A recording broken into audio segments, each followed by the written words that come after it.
Assalamualaikum warahmatullahi wabarakatuh. Mari kita awali pembelajaran kali ini dengan bacaan basmalah. Bismillahirrahmanirrahim. Semoga kegiatan pembelajaran kali ini berjalan dengan lancar dan kalian dalam keadaan sehat selalu dan tetap dalam lindungan Allah SWT. Tujuan pembelajaran pada hari ini adalah kita bisa mempraktekkan transaksi akuntansi ke dalam persamaan dasar akuntansi. Di bab kemarin, IFA sudah menerangkan tentang bagaimana menganalisis transaksi ke dalam persamaan dasar akuntansi. Nah, ini adalah kita mengaplikasikan bagaimana transaksi tersebut dicatat ke dalam persamaan dasar akuntansi. Oke, sebelum nanti kita menjawab, kalian harus buat kolom dulu. Kemarin kita sudah memberi contoh. Sebelum buat kolom kita beri judul, perusahaan jasanya apa, kita tulis di sini karena di soal itu adalah fotokopi Aisyah, nama perusahaan jasanya kita tulis fotokopi Aisyah. Kemudian persamaan dasar akuntansi, yang ketiga adalah baru periode transaksinya. Nah, di sini transaksi di soal itu bulan Maret, ya kita tulis bulan Maret tahun 2021. Nah, kolomnya terdiri apa aja? Yaitu terdiri dari nomor, tanggal, kemudian kolom aktiva sama kolom pasiva. Nah, kolom aktiva terdiri dari apa? Kas, piutang, perlengkapan, peralatan, akumulasi, penyusutan. Nah, kolom ini menyesuaikan dengan soal.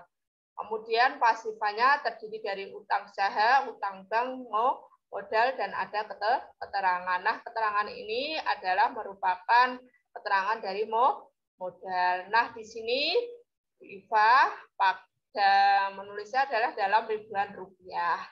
Oke, kita lanjut ke soal. Di sini Nona Aisyah mendirikan usaha pelayanan jasa fotokopi dengan nama perusahaannya adalah Fotokopi Aisyah pada tanggal 1 Maret 2000 pada tanggal 1 Maret 2021.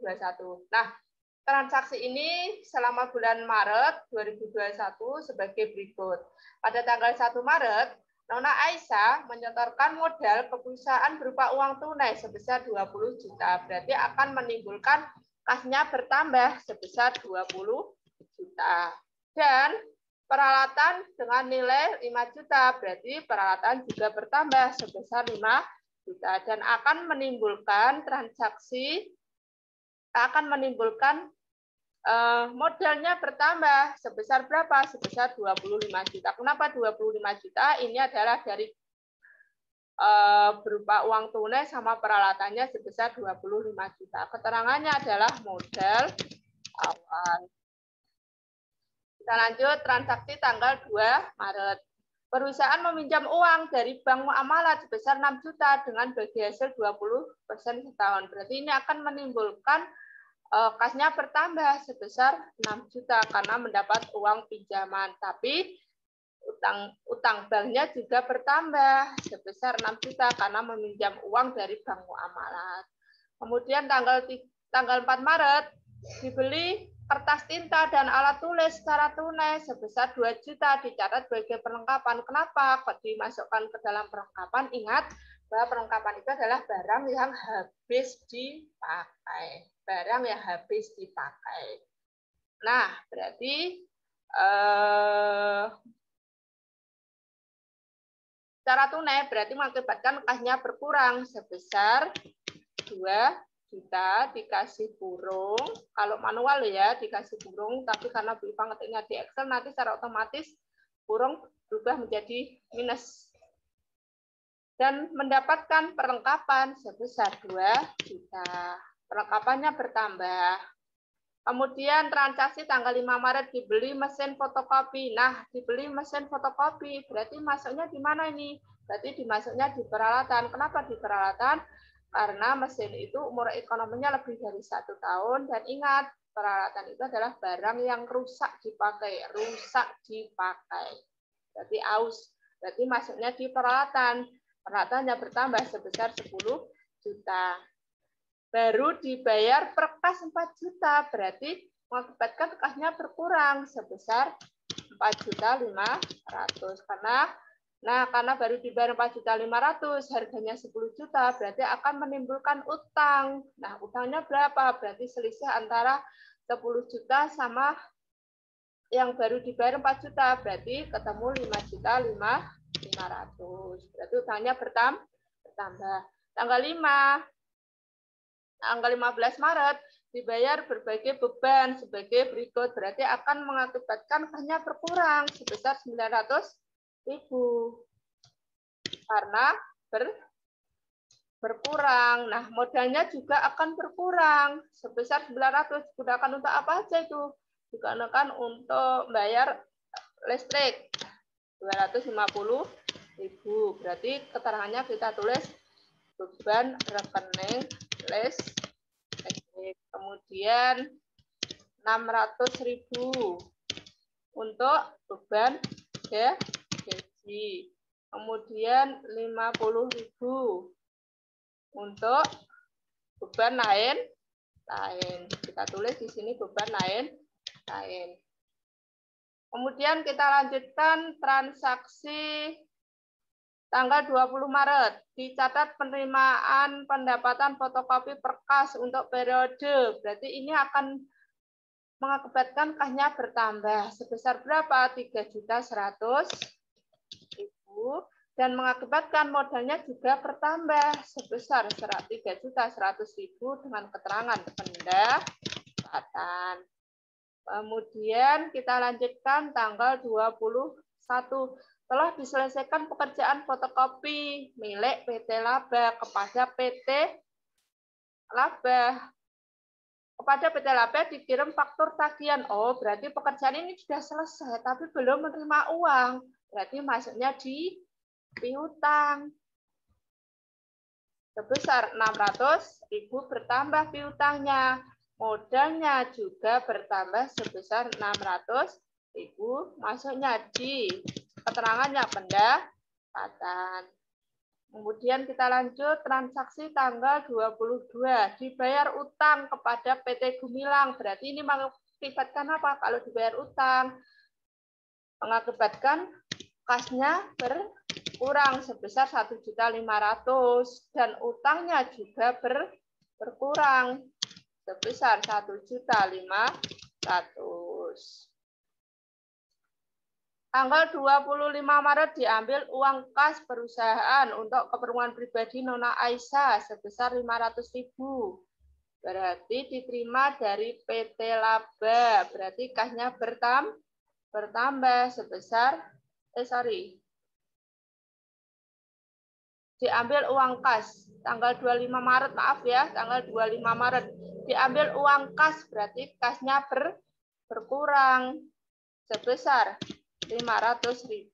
Untuk apa? Untuk keperluan pribadi Nona Aisyah sebesar 500, berarti modalnya juga berkurang sebesar 500.000 dengan keterangan prive karena untuk keperluan pribadi. Kemudian kita lanjut transaksi tanggal 26 Maret diterima dari PT Laba sebagian pelunasan faktur tanggal 21 diterima dari PT Laba. Berarti mengakibatkan kasnya apa? Bertambah sebesar 300.000 dan modalnya juga bertambah sebesar 300.000 dengan keterangan pendapatan. Kita lanjut tanggal 29 Maret. Nona Aisyah menyetor uang tunai sebesar 2.500.000 ke dalam perusahaan sebagai tambahan modal. Berarti mengakibatkan kasnya bertambah karena mendapatkan uang tunai. Dapat setoran uang tunai sebesar 2.500.000. Modalnya juga bertambah 2.500.000. Dan ini masuk di modal, keterangannya adalah modal tambahan. Kemudian tanggal 30 Maret. Dibayar pinjaman kepada Bank Muamalat. Dibayar. Berarti kalau dibayar kasnya berkurang. Benar ya? Berarti kasnya berkurang sebesar 575. Nah, digunakan untuk apa? Berarti digunakan untuk angsuran. utang bank, berarti angsurannya berkurang sebesar utang banknya berkurang sebesar 500.000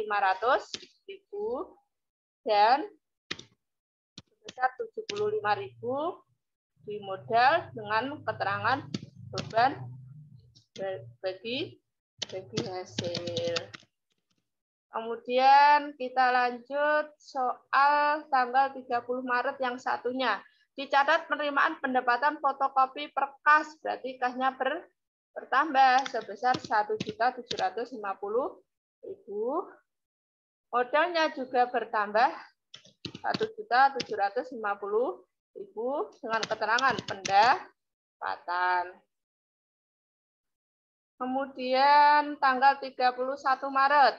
Persediaan perlengkapan yang masih ada, berarti yang terpakai berapa? Nah, lihat tanggal 4 Maret tadi, itu kan membeli perlengkapan sebesar 2 juta dan masih tersisa 1.750.000. Berarti yang terpakai berapa? Oh, berarti yang terpakai adalah selisih 2 juta dan 1.750.000. Berarti terpakai 250.000. Yang mengakibatkan perlengkapan berkurang, modalnya juga berkurang sebesar 250.000 dengan keterangan beban perlengkapan. Oke, kita lanjut. Tanggal 31 Maret. Penyusutan atas peralatan sebesar 50.000. Berarti ini mengakibatkan apa? Mengakibatkan akumulasi penyusutannya sebesar 50.000 bertambah, tapi kalau ditulis mengurangi karena mengurangi aktiva. Paham nggih? Di akumulasi penyusutannya bertambah, tetapi ini mengurangi aktiva sehingga kalau ditulis di kolom persamaan dasar akuntansi berkurang, mengurangi aktiva. Kemudian modalnya juga akan berkurang sebesar 50.000 dengan keterangan beban penyusutan peralatan. Nah, setelah kita masukkan satu persatu, kali ini pakai Excel kan langsung ketemu. Enak. Oh, berarti ternyata jumlah antara aktiva dengan jumlah pasiva sama, seimbang. Yaitu 40.975.000 dan ini ketemu juga 40.975.000, di mana diperoleh kasnya sebesar 23.675.000, piutangnya sebesar 600.000, perlengkapannya 1.750.000, peralatan sebesar 15.000 dan akumulasi sebesar minus 50.000 sehingga totalnya ketemu 40.975.000. Dengan pasiva di mana akun utangnya ketemu total 4 juta, utang bank ketemu 5.500.000, modal ketemu 1.475.000 sehingga totalnya 40.975.000. Nah, ternyata mudah ya belajar persamaan dasar akuntansi. Yang penting ingat bahwa setiap transaksi itu harus minimal ada 2 kegiatan. Ada 2 akun, minimal ada 2 akun. Oke, pembelajaran kali ini saya cukupkan dan saya akhiri dengan bacaan hamdalah, alhamdulillahirabbil alamin. Wassalamualaikum warahmatullahi wabarakatuh.